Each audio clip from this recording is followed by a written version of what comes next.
Mengenai tentang ada keganjilan di dalam roda perusahaan.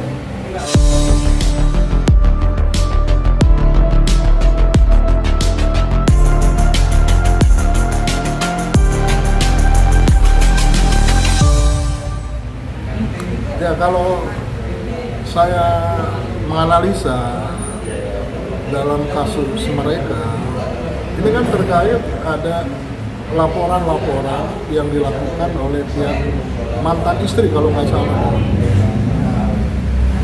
Tentunya kita sebelum memproses lebih lanjut dalam perkara tersebut, tentunya kita mencoba untuk menggali dulu. Ya, pertama ini kalau nggak salah perusahaannya sudah berjalan dari tahun 2015 sampai dengan 2021. Di mana tahun 2021 mereka bercerai ya. Nah, ketika dalam pasca perceraian itu ada laporan-laporan yang terkait dengan masalah pemanipulasian di dalam perusahaan keluarga ya. Nah, tentunya karena ini bentuknya perusahaan disebutkan, tentunya saya juga akan mencoba menilai apakah ini perusahaannya badan hukumnya adalah perseroan, ya kan, atau CP dan sebagainya lah ya. Jadi kita harus melihat badan hukumnya dulu. Nah, tapi karena ini badan hukumnya adalah perseroan PT, tentunya harus juga kita taat juga di dalam ketentuan undang-undang perseroan. Karena ini laporan dilakukan oleh mantan istri yang selaku komisaris dalam perusahaan tersebut, yang dimana perjalanannya itu dia relatif cukup lama, dari tahun 2015 sampai 2021. Tentunya kan kalau di dalam perusahaan yang sebagaimana amanat di dalam undang-undang perseroan, itu kan setiap tahun kan pasti ada laporan akhir tahun, ya kan? Biasanya di dalam laporan akhir tahun itu kita bisa mengetahui itu mengenai tentang ada keganjilan di dalam roda perusahaan. Nah, tentunya kita harus menanyakan ini bagaimana laporan akhir tahunnya. Nah, begitu juga karena ini adalah badan hukum yang berbentuk perseroan, tentunya kan harus ada RUPS-nya, Rapat Umum Pemegang Saham. Biasanya di dalam RUPS itu juga kita bisa mengetahui juga ada ketimpangan di dalam roda perusahaan tersebut. Nah, jadi karena ini adalah bentuk perseroan dan terkait dengan ada laporan masalah tentang dugaan pemanipulasian di dalam perusahaan yang dikenakan pasal 374 KUHP. Berarti di sini kan ada penggelapan di dalam perusahaan.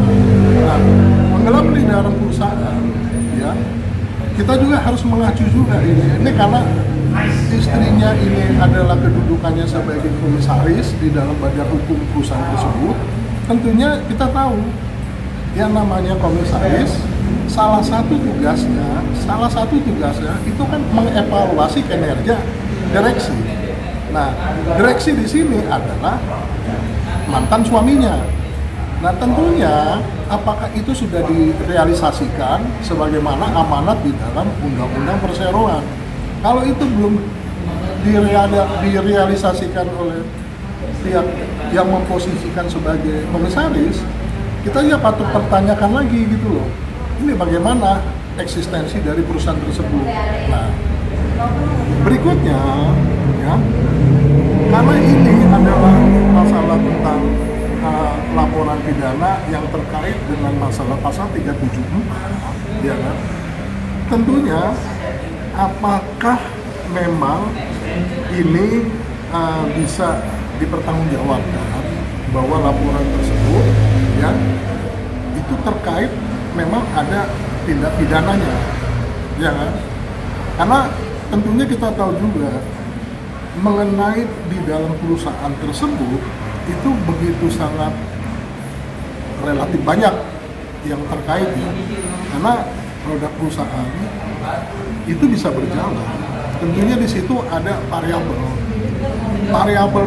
perusahaan itu kan pertama juga yang namanya biaya ongkos atau kos ya, mengenai tentang bagaimana gaji karyawan, bagaimana tentang sewa, misalnya kalau memang kenyataan perusahaan tersebut menempati sebidang tanah milik orang lain, kan tentunya ada sewa. Dan juga bagaimana menempatkan karyawan-karyawan yang ahli di bidang tertentu supaya perusahaan tersebut terproteksi dengan baik, berjalan dengan bagus gitu, dan sebagainya lah. Nah, tentunya di situ juga bisa dimintakan data-datanya kalau memang perusahaan tersebut yang dilakukan itu benar-benar mencerminkan nilai profesionalitas gitu. Nah, tentunya itu bisa dieksplorasi itu data-data, ya kan, dari si A, si B, si C, si D, untuk membuktikan bahwa ini benar nggak laporan tersebut, ya kan, yang sebagaimana dituduhkan terhadap mantan suaminya. Jadi kalau perusahaan memang sudah terpenuhi sebagaimana amanat dari undang-undang perseroan, saya rasa no problem. Tapi kalau kenyataan sebaliknya, nah ini juga kita patut pertanyakan juga. Karena kenapa? Nanti jatuh-jatuhnya laporan-laporan tersebut menjadi samar atau absurd, dan bisa jadi hanya bisa berjalan di tempat gitu loh perkara ini.